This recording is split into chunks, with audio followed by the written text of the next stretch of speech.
کیا ہے؟ یہ بنو امیہ کی حکومت ہے. ٹھیک ہے، مان لیا. اب ملوکیت کا دور ثانی کیا ہو گیا؟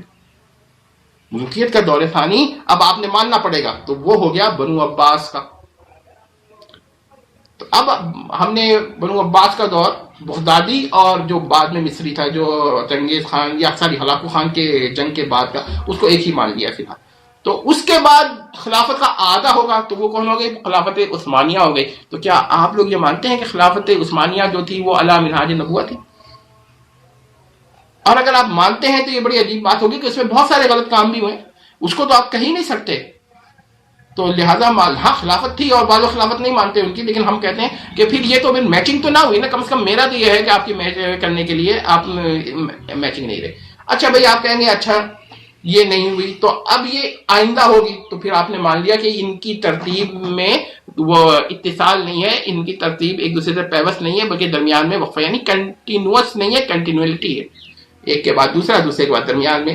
تو پھر آپ کے استدلال غلط ہو گئے. بہت سارے لوگ پھر درمیان میں خلافت ہو سکتا ہے راشدہ ایک دو نکلے، جیسے کہ حضرت عمر بن عبدالعزیز کی نکلی ہے، اور بھی میں نکال سکتا ہوں. تو استدلال ان کا غلط ہو گیا جو کہتے ہیں کہ آئندہ ہو گئی نہیں. اچھا جی، اب ایک دوسرا قول بھی ہو سکتا ہے کہ آپ کہیے کہ بھائی خلافت بنو عباس جو ہے نا، یہ دو ہیں، ایک بغداد کی تباہی سے پہلے کی اور ایک بغداد سے تباہی کے بعد کی. تو اگر یہ دو ہو گئی تو پھر آپ پھر غور کیجئے کہ حدیث سے ذرا ٹیلی کیجئے. پہلی حدیث آئی کہ نبوت کا عہد یعنی دور ختم ہو گیا، پھر خلافت جو ہاں ان کا دور ختم ہو گیا. پھر آپ نے کہا بھائی ملوکیت کا دور اول وہ آپ نے بنو امیہ کو کہہ دیا. ملوکیت کا دور ثانی کس کو کہہ دیا آپ نے؟ بنو عباس کا، جو کب تک؟ ہلاکو خان سے تک، بغداد کی طرف. اب جو ملوکیت کے دور ثانی کے بعد ہوگا وہ پھر آپ نے پھر اس کو ماننا پڑے گا کہ یہ خلافت ہے، اور کون سی ہے؟ علی منہاج نبوت. تو آپ کیا اس کو قائل ہے؟ وہ تو بڑی کمزور قسم کی خلافت کی، تاریخ سے تو میچ ہی نہیں کرتی. تو آپ نے حدیث کا وہ معنی لیا جس سے تو حدیث کا کذب لازم آیا، اور نبی سے تو کذب ہو نہیں سکتا، محال ہے، امپاسبل ہے، ایبسرڈ ہے نبی سے کا جھوٹ بولنا. تو آپ کیا کہنا چاہتے ہیں؟ اور اگر کسی روایت میں ہو کہ نبی سے کوئی کذب منسوب ہو تو اس کی روایت کی تعویل ہوتی ہے. وہ بخاری شریف کی حضرت ابراہیم علیہ السلام کے بارے میں احتیاطاً اس کا ذکر کر دیا کہ بھائی اس کا وہ تعویل کیا ہے، رد نہیں ہے، روایت کا انکار نہیں، لیکن نبی سے کس ثابت نہیں ہوتا. تو یہ آپ نے بات دیکھ لی. تو اب آپ کہتے ہیں کہ نہیں ایسا نہیں ہے. تو پھر بھائی اگر ایسا نہیں ہے تو پھر میری ایک بات یاد رکھیے کہ اس کا مطلب ہے کہ ان کے درمیان لا بشرط شے کے درمیان میں وقفے ہیں، یعنی ایک کے بعد دوسرا، دوسرے کے بعد. جو یہ دعویٰ کرے کہ ان میں وقفے نہیں ہیں یہ غلط ہے. اب اس کے درمیان میں پھر خلافت کا ہو گیا. اب میں آپ کو ایک مثال دیتا ہوں کہ ہند کے اندر سید احمد شہید رحمۃ اللہ علیہ، انہوں نے خلافت کا دعویٰ کیا تھا، تو ہمارے خیال میں ان کی خلافت صحیح تھی. لیکن کیونکہ اس زمانے میں ان کا بھی دعویٰ تھا بنو عثمان کا، تو دو خلیفہ ہو جائیں تو پھر ایک خلیفہ نہیں رہتا. تو ایسے اسباب پیدا ہوئے کہ حضرت نہیں رہے، لیکن کی خلافت کا دعویٰ تھا اور لوگوں نے بیعت کی ہوئی تھی، تو پھر خلافت تو ہو گئی. دو خلیفہ ہو گئے تھے، مگر اب یہ قاعدہ یہ ہے کہ ایک خلیفہ جو ہے اگر پہلے سے موجود ہے، تو جو لوگ خلافت عثمان کو نہیں خلافت عثمانیہ کو نہیں مانتے تو وہ پھر یہ کہیں گے کہ بھائی انہی کی خلافت تھی، درمیان میں خلافت تو آئی. پھر آپ ایک بات دیکھیے کہ خلافت ختم ہوگی اور قیامت کے اس کے بعد کیا ہوگا؟ قیامت جب آئے گی تو کوئی خلیفہ نہیں ہوگا، کیونکہ سارے کفار ہوں گے. کوئی قیامت جس وقت آئے گی اس وقت کوئی مسلمان نہیں ہوگا. تو آپ نے یہ دیکھا کہ درمیان میں وقفے ہیں. جب یہ درمیان میں وقفے پیدا ہو گئے تو پھر اس کا واحد مطلب ایک ہی نکلا کہ حدیث کا معنی ٹھیک نہیں لیا ہوا تھا. تو اب اگر آپ کسی خاص شخص کے بارے میں کہیے کہ بھائی اس کی خلافت نہیں ہے، اچھا اب خلافت علی منہاج النبوۃ پہ آپ نے پوچھتا ہوں یہ کس کو کہتے ہیں، تو بہت سارے لوگ مختلف باتیں کہیں گے کہ بھائی خلافت علی منہاج النبوۃ کیا ہے. تو میرے ٹھیک ہے، ان کی رائے ہے تو میری بھی رائے ہے. تو ان کی رائے کو اگر میری رائے پہ آپ ترجیح دیں گے تو یہ آرا کی ترجیح ایک دوسرے پہ ہوگی. یہ نہ کہیں وہ حقیقت ہے. یہ جو ARY میں لکھا رہتا ہے نا کہ آرا یعنی اوپینینز اینڈ ویوز کو آپ فیکٹس اور ریئلٹیز نہ سمجھیں، تو یہاں بھی یہ ساری آرا ہیں، وہ رائے پیش کر رہے ہیں، ہم بھی رائے پیش کر رہے ہیں. وہ کہتے ہیں نہیں ہماری رائے نہیں، ہم حقیقت حدیث بیان کر رہے ہیں. یہ غلط ہے. وہ اپنی حدیث کو نام لے کر، میں نے تو بحث کر دی ہے کہ یہ رائے ہے. تو اس میں یہ ہے کہ دیکھیے یہ جو انبیاء ہوتے تھے سلیکٹڈ، یہ کسی وراثتی قانون سے نہیں ہوتے تھے.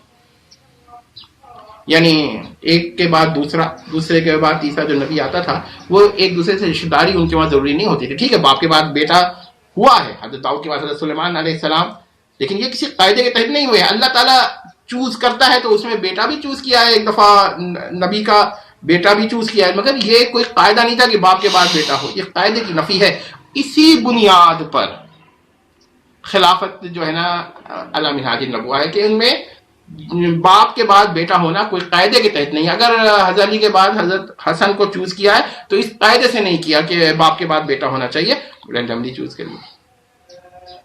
یہ منہاج النبوہ. اس کے بعد جو خلافت علی منہاج الملوک اب یہ کسی حدیث میں نہیں آتا، لیکن یہ کیونکہ جب لوگ کسی کو خلیفہ تسلیم کر لیتے ہیں اس کی خلافت کا انعقاد ہو جاتا ہے، تو یہ باپ کے بعد اگر بیٹے کو چوز کریں گے تو ہم اس کا ٹرم یہ دیں گے کہ خلافت تو ہے خلافت علی منہاج ملوکیت ہے. یعنی اس میں آپ نے ایک قاعدہ لگا دیا.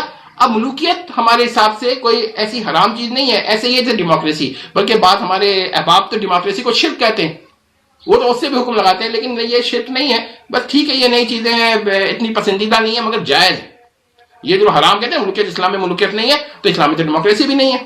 تو یاد رکھ لیجیے گا، یہ ساری باتیں نوٹ کر لیں. تو اب اگر یہ دو حدیثوں کے معنی آپ کی اس بات سمجھ میں آ گئے تو بس میں آخری بات کہوں گا، اور وہ یہ کہوں گا کہ اب کسی خاص شخص کے بارے میں آپ کہیے کہ یہ خلیفہ نہیں ہے کیونکہ وہ 30 سال خلافت تھی، یہ 30 سال بعد ہوا ہے تو یہ استدلال مانا نہیں جائے گا. دوسری بات یہ کہ اگر آپ یہ کہیے کہ بنو امیہ کے لوگ جو تھے وہ خلافت نہیں تھی، ان کی یہ ملوکیت تھی، تو اس پر میں نے یہ کہہ دیا کہ ہو سکتا ہے کہ وہ خلافت ہو اور خلافت کی کوئی قسم ہو. کیوں؟ کیونکہ ملوکیت کی صورت میں تو ملوکیت کی صورت میں تاریخ سے میچنگ نہیں ہوتی، اور جب یہ میچنگ نہیں ہوتی تو اس کا مطلب یہ ہوتا ہے کہ حدیث کا کذب لازم آتا ہے. تو یہ تو محال ہے کہ حدیث میں کذب ہو. یہ بات بھی نوٹ کر لیں کہ حدیث میں کذب تو محال ہوتی ہے، تو پھر اس کا مطلب یہ ہوا کہ حدیث کا معنی غلط کیے تھے. تو بعض دفعہ ظاہری معنی لینے سے اشکالات پیدا ہوتے ہیں اور ظاہری معنی حدیث کے درست نہیں ہوتے. دلائل کے ساتھ تخصیص بھی ہوتی ہے، توجیہ بھی ہوتی ہے، تفسیر بھی ہوتی ہے. تو جو لوگ صرف لفظی حدیث پیش کر دیتے ہیں، تو میں نے آپ کو بتایا کہ ظاہری معنی میں کیا ہوتا ہے. اب یہاں پر میں ایک بات یہ بتا دوں کہ یہ جو ہمارے پاس یہ ہے کہ اگر 30 سال کے بعد بھی کوئی خلافت راشدہ یا علی منہاج النبوہ کوئی قائم ہو تو یہ کوئی ناممکن بات نہیں ہے. لیکن اس کا آخری پوائنٹ یہ ہے کہ ہر مدعی جو ہے اگر وہ کچھ ایسے نظریات رکھتا ہو کہ وہ تشدد پسندانہ ہو تو آپ سے خلافت راشدہ تو نہیں کہہ سکتے. اب مثال کے طور پر حال میں ہی ایک لوگوں نے کچھ دعویٰ کیا ہے خلافت کا، تو میرا مطلب یہ ہے کہ تمام مسلمان خلیفہ تسلیم کر لیں. تو خلافت کا ایک قانون ہے کہ اگر اصحاب اہل وقت مسلمان اتفاق کر لیں ایک تعداد میں تو خلیفہ ہو جاتا ہے، ضروری تمام کر لیں. لیکن اس کے بعد یہ بھی تو اس کی ذمہ داری ہے کہ خلافت جو ہے وہ اس کی اقسام ہو جائے گی. اب دیکھیں کہ مغل بادشاہ جو تھے یہ خلافت کا تو انہوں نے دعویٰ نہیں کیا، تو یہ ملوک، لیکن اگر کوئی خلیفہ کا بھی دعویٰ کرے ملوک کا بھی تو پھر وہ خلافت علی منہاج الملوکیہ ہے. تو اس کے سمجھنے کے ملوکیت کی منہاج کا پر خلافت جو ہوگی وہ کس قسم کی ہوگی. تو اس میں کیا ہوگا کہ خلیفہ تو ہوگا مگر وہ کیونکہ جو اس سے پہلے اسلام کا قانون تھا انبیاء کا خلافت کا، یہ بھی بتا دوں کہ ریپیٹ کر دیتا ہوں، اگر کہ ہر نبی کو اللہ چوز کرتا ہے تو وہ اس سے قاعدے سے نہیں کرتا کہ باپ کے بعد بیٹا ہی نبی ہو، ایسا کوئی قاعدہ نہیں ہے. ہاں ہوئے ہیں باپ کے بعد حضرت داؤد کے بعد حضرت سلیمان ہوئے، لیکن یہ کسی قاعدے کے تحت نہیں ہوئے. تو یہاں بھی یہ مطلب تھا کہ پہلے 30 سال جو ہے اس میں اس قاعدے کے اعتبار نہیں ہوگا، بعد میں یہ قاعدے کے ساتھ ہو سکتا ہے کہ خلافت قائم ہو کوئی، تو اس کو ہم کہیں گے، تو اس کو ہم اس سے ایکسکلوڈ نہیں کریں گے خلافت سے، بلکہ اس کو ایک نئی قسم قرار دیں گے. تو دیکھ لیں کہ یہ میری بھی رائے ہے، ان کی بھی رائے ہے. جو لوگ ڈائریکٹ رائے کو رد کر دیتے ہیں میری کہ بھائی یہ رائے نہیں ہے یہ، تو وہ رد کر دیں، مگر وہ اپنی رائے پیش کریں گے اس کو ہم رد کر دیں.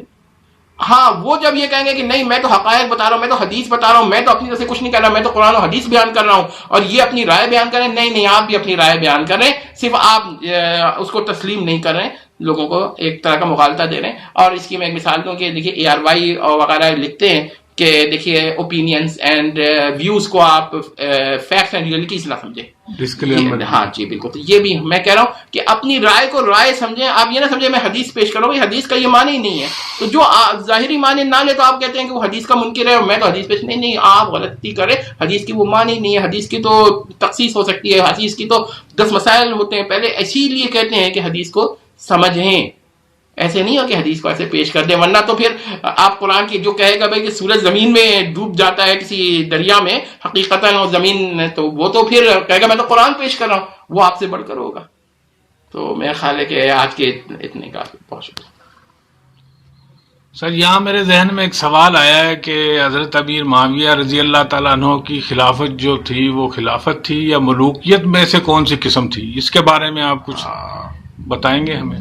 یہ ہے سوال. دیکھیے جی, حضرت معاویہ رضی اللہ عنہ کی جو خلافت تھی وہ خلافت کی کوئی قسم تھی, کیونکہ ان کے ہاتھ میں بیعت ہوئی تھی, ان کو خلیفہ تسلیم کیا گیا ہے, اور حضرت حسن رضی اللہ تعالیٰ عنہ نے ان کو خلیفہ تسلیم کیا تھا, ان کو خلافت دی ہے. یہ کیسے ہو سکتا ہے کہ وہ خلیفہ نہ ہو؟ اب یہ جو لوگ کہتے ہیں کہ نہیں وہ ملوکیت تھی خلافت نہیں تھی, تو ان کے پاس ان سے پوچھے دلیل کیا, یہی 2 دلیل دیں گے آپ کو عام طور پہ, حدیث حذیفہ یا حدیث سفینہ. تو حدیث سفینہ تو میں نے بتا دیا ہے کہ یہ تو 30 سال کے بعد نہیں بیان کرتی کہ کیا ہوگا. 30 سال تک خلافت رہے گی, 30 سال کے بعد ہو سکتا ہے کہ کیا ہوتا ہے یہ نہیں بیان کرتی. تو میں نے تو ثابت کیا ہے. تو یہ جو حضرت معاویہ کی خلافت کا انکار کرے گا وہ یہ کہے گا کہ یہ نفی عام ہے قیامت تک. ہم کہیں گے کہ نفی عام نہیں ہے, اس میں یہ تو تخصیص ہے.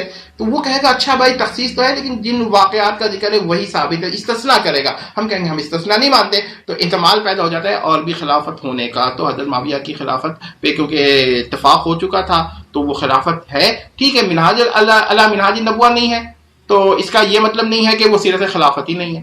باقی کیا فرق ہے؟ تو فرق تو یہ تھا کہ ایک کے بعد دوسرے کو نا لوگ چوز کرتے تھے, تو وہاں پر ایک جنگ ہوئی ہے, اس کے بعد فیصلہ ہوا ہے, تو تھوڑا سا فرق ہو گیا.